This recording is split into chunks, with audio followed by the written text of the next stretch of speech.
નમસ્તે મિત્રો, સ્વાગત છે તમારું મારા નવા વિડીયોમાં। હવે આજે આપણે જોઈશું કે સીઈટીનું જે રિઝલ્ટ આવી ગયું અને એની અંદર તમારા બાળકનો સમાવેશ જો મેરિટમાં થયો છે તો હવે પછી શું કરવાનું। તો એક વાલી તરીકે તમે એડવાન્સની તૈયારી કરી શકો છો। તો સીઈટીના મેરિટમાં સમાવેલ બાળકો માટે શું કરવાનું તેની સંપૂર્ણ સમજ, કયા કયા ડોક્યુમેન્ટ તૈયાર રાખવાના એની સમજ આપણે આ વિડીયોમાં લઈશું। તો અંત સુધી વિડીયોમાં બન્યા રહેજો। સીઈટીનું જે રિઝલ્ટ આવી ગયું છે એ રિઝલ્ટની અંદર જે મેરિટ યાદી તૈયાર થઈ છે એ મેરિટ યાદીમાં 50 કરતાં વધુ ગુણ જે વિદ્યાર્થીઓ મેળવેલા છે તે જનરલ વિદ્યાર્થીઓ માટે હાલ તેમની પસંદગી કરવામાં આવી છે। ત્યારબાદ એસસી કેટેગરીના જે વિદ્યાર્થીઓ છે એ એસસી કેટેગરીના વિદ્યાર્થીઓને 45 કરતાં વધુ ગુણ મેળવ્યા હોય તેમનો સમાવેશ કરવામાં આવ્યો છે। ત્યારબાદ 40 કરતાં વધુ ગુણ મેળવનાર વિદ્યાર્થીઓનો સમાવેશ એસટી કેટેગરીના વિદ્યાર્થીઓ હોય તેની અંદર કરવામાં આવ્યો છે। તો આ રીતે જે મેરિટ યાદી બહાર પડી છે તે બહાર પડેલી મેરિટ યાદીની અંદર સમાવેશ વિદ્યાર્થીઓના આ રીતે ગુણાંકન થયા છે। બીજી યાદી જ્યારે બહાર પડશે ત્યારે ફરીથી આ રીતે ગુણાંકન ત્યાં દર્શાવવામાં આવશે અને આપણે જાણી શકીશું કે આ વખતની યાદીમાં કેટલા વિદ્યાર્થીઓનો સમાવેશ થયો છે। તો સમાવેશ થઈ ગયા પછી વાલી તરીકે અને શિક્ષક તરીકે હવે આપણે શું કરવું તેની સંપૂર્ણ સમજ આપણે આજે આ વિડીયોમાં લેવાના છીએ। સરકારશ્રી દ્વારા એક નવો પરિપત્ર જાહેર થયો છે। તેની અંદર ધોરણ 6માં પ્રવેશ મેળવવા માટે પૂર્વ તૈયારી રૂપે જરૂરી ડોક્યુમેન્ટ તૈયાર રાખવા માટે વાલીઓને જાણ કરવામાં આવે છે। તો મિત્રો, જે તમે સીઈટીની પરીક્ષા પાસ થયેલા વિદ્યાર્થી મિત્રો છે તે વિદ્યાર્થીઓને આમ Gyanshakti residential school of excellence, Gyanshakti tribal residence schools of excellence અને રક્ષા શક્તિ સ્કૂલ્સની સાથે સાથે આ વખતે એક નવી સ્કૂલ ઉમેરવામાં આવી છે જેને સ્ટેટ ટ્રાઇબલ એજ્યુકેશન સોસાયટી સંચાલિત EMRS અને સૈનિક સારા ભારત સરકાર દ્વારા 1/1/25 અને 6/2/25થી EMRS સારા પ્રવેશ બાળકોની માર્ગદર્શિકા આધારિત બાળકોને એક અલાયદા પોર્ટલની પ્રવેશ આપવામાં આવનાર છે। તો આ વખતે 2 સ્કૂલોનો વધારો થયો છે જેની ખાસ ધ્યાન લેવી। તો વાલી તરીકે તમારે શી તૈયારી કરવાની છે તેની અહીં વાત કરવામાં આવી છે। તો મિત્રો, પ્રથમ છે કે Gyanshakti residential school of excellence શાળાઓમાં પ્રવેશ મેળવવો હોય તો જાતિનું પ્રમાણપત્ર અહીં જરૂરી છે। જાતિનું પ્રમાણપત્ર SC/SC અને SC/BC અથવા તો EWS જાતિમાં આરક્ષણ મેળવતા વિદ્યાર્થીઓને જાતિનું પ્રમાણપત્ર ખાસ જરૂરી છે। ત્યારબાદ જો બાળક દિવ્યાંગતા ધરાવતું હોય તો દિવ્યાંગતાનું પણ પ્રમાણપત્ર અહીંથી આપણે મેળવવાનું થાય છે।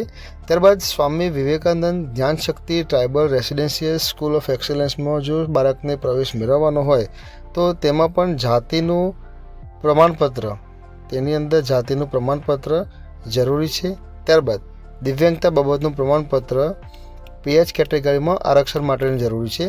તો આ પ્રમાણપત્ર માત્ર ને માત્ર એસટી કેટેગરીમાં જે વિદ્યાર્થીઓ છે તેમને જ કઢાવવાનું થાય છે, જેમને Swami Vivekananda Gyanshakti tribal residential school of એક્સલન્સમાં પ્રવેશ મેળવવાનું છે તેવા વિદ્યાર્થીઓની વાત અહીં કરવામાં આવી છે।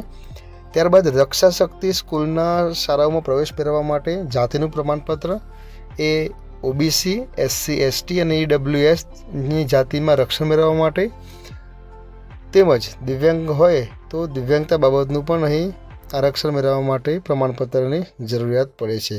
આ સિવાય વાલી તરીકે આપણે કઈ વસ્તુઓની તૈયારી અગાઉથી કરી રાખવાનું છે તો દરેક બાળકનું જન્મનું પ્રમાણપત્ર છે તેને કઢાવવાનું ફરજિયાત છે, જન્મનું પ્રમાણપત્ર હોવું જોઈએ। ત્યારબાદ આધાર કાર્ડ છે એ પણ એક ફરજિયાત આધાર પુરાવો તરીકે આપણે અગાઉ જરૂર પડવાની છે। ત્યારબાદ જો કોઈ વિદ્યાર્થી અપંગ હોય તો તેનું અપંગતાનું જે પ્રમાણપત્ર છે તેની પણ અહીં આપણને ખાસ જરૂર પડે છે।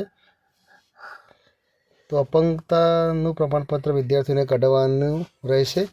ત્યારબાદ શાળાનું બોનાફાઇડ પ્રમાણપત્ર, તો બોનાફાઇડ પ્રમાણપત્ર તમને સ્ક્રીન ઉપર દેખાશે તેવું બોનાફાઇડ પ્રમાણપત્ર જે તે શાળાના આચાર્ય દ્વારા મેળવવાનું હોય છે, જે વિદ્યાર્થીના વાલીએ મેળવી લેવાનું રહેશે। ત્યારબાદ શાળા ટ્રાન્સફર પ્રમાણપત્ર, જે શાળા ટ્રાન્સફર પ્રમાણપત્રની વાત છે એ પણ વિદ્યાર્થીઓએ મેળવી લેવાનું રહેશે, જે શાળાના આચાર્ય દ્વારા દાખલો આપવામાં આવે છે તેના આધારે શાળા ટ્રાન્સફરનું પ્રમાણપત્ર પણ અહીંથી આપણે મેળવી લેવાનું છે.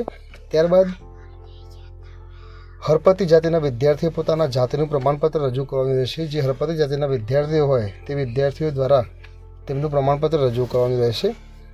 અપંગ માતા પિતાના બાળકો હોય તો માતા પિતાના દિવ્યાંગ હોવાનું પણ પ્રમાણપત્ર મેળવી લેવાનું હોય છે.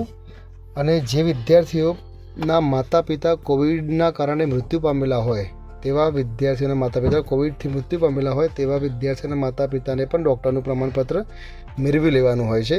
તો આ પ્રકારની તકેદારી આપણે વિદ્યાર્થીના વાલી તરીકે આપણે રાખવાની થાય છે.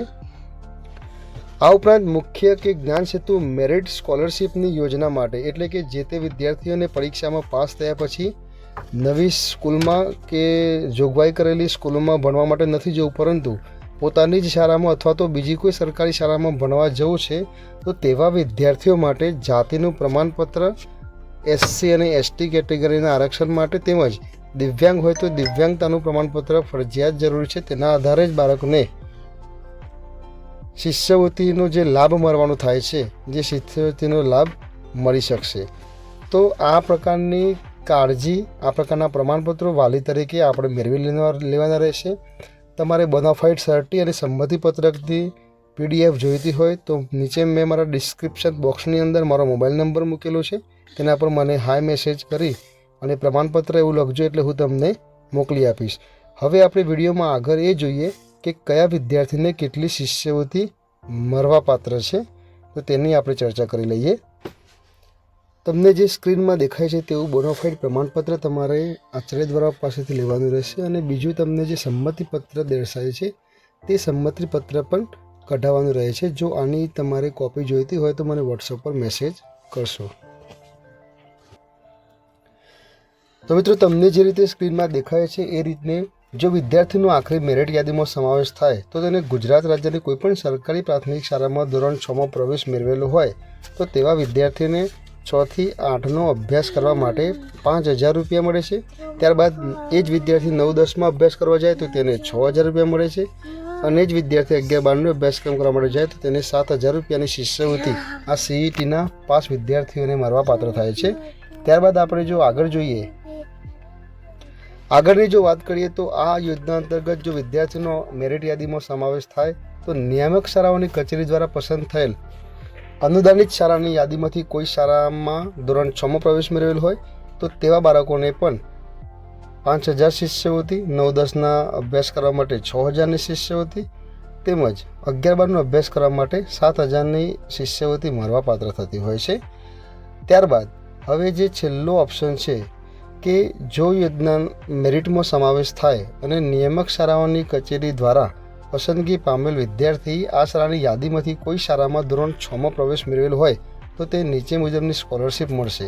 એટલે કે સરકારી પ્રાથમિક શાળામાં અભ્યાસ કરતો હોય અને તેને કોઈ પ્રાઇવેટ સંસ્થાઓ જે સરકાર દ્વારા નિયમિત કરવામાં આવેલી છે તેવી ખાનગી શાળાઓની પસંદગી કરે તો તેવા વિદ્યાર્થીઓને દર વર્ષે 6 થી 8નો અભ્યાસ કરવા માટે 20,000 રૂપિયા, 9-10નો અભ્યાસ માટે 22,000 રૂપિયા અને 11-12નો અભ્યાસ કરવા માટે 25,000 રૂપિયાની સહાય સરકારશ્રી દ્વારા તરફથી આપણને મળવાપાત્ર છે. તો આ બાબતની ખાસ નોંધ લેશો. આ ઉપરાંત વિશેષ વાત એ ધ્યાનમાં રાખવાની છે કે જો કોઈ વિદ્યાર્થી ધોરણ 6માં પ્રવેશ મેળવે છે પરંતુ આગળનો અભ્યાસક્રમ જે છે એ ચાલુ નથી રાખતો તો આ તમામ પ્રકારની યોજનાઓનો લાભ મળવાપાત્ર રહેશે નહીં. તેની ખાસ તકેદારી રાખવી. અથવા બીજું કે 80% કરતાં હાજરી ઓછી હશે તો 50% રકમ વિદ્યાર્થી બેંકના વાલીના ખાતામાં DBT મારફતે જમા કરવામાં આવશે. તો આ બાબતની પણ ખાસ નોંધ લેવી. હવે તમને એમ થશે કે આ બધું ક્યારે અને કોણ કરશે, તો જે તે શાળાના શિક્ષક અથવા તો આચાર્ય મિત્રો હોય એ મિત્રને પોતાના મોબાઈલની અંદર જે એપ્લિકેશન છે એ એપ્લિકેશનની અંદર જ વિદ્યાર્થીઓની ચોઇસ ફિલિંગ કરવાની થતી હોય છે. તો આ સમગ્ર ચોઇસ ફિલિંગની પ્રક્રિયા એ જે તે શિક્ષકો દ્વારા કરવાની થાય છે. તો વાલી મિત્રોએ એ શિક્ષક અથવા તો આચાર્યના સંપર્કમાં રહીને આ ચોઇસ ફિલિંગની પ્રક્રિયા કરવાની રહેશે. ત્યારબાદ જો તમારું બાળક મેરિટમાં આવતું હશે તો તમને જે તે શાળા પસંદ થશે અથવા તો તમારે એના માટે બીજા રાઉન્ડની રાહ જોવી પડશે. હવે એ ચોઇસ ફિલિંગની પ્રક્રિયા કેવી રીતે કરવી, કઈ રીતે એપ્લિકેશનમાં જઈને સ્કૂલોની પસંદગી કરવી, કઈ સ્કૂલોની પસંદગી કરવી તેની માહિતી જ્યારે ચોઇસ ફિલિંગની પ્રક્રિયા શરૂ થશે ત્યારે તમને આ જ ચેનલમાં ફરીથી બતાવવામાં આવશે. તો તમને મારો આ વિડીયો જો ગમ્યો હોય તો તમે તમારા મિત્રો સાથે શેર કરશો, તમારા અન્ય વાલી મિત્રો સાથે શેર કરશો, જેથી વધુમાં વધુ લોકોને માહિતી મળી રહે. ત્યાં સુધી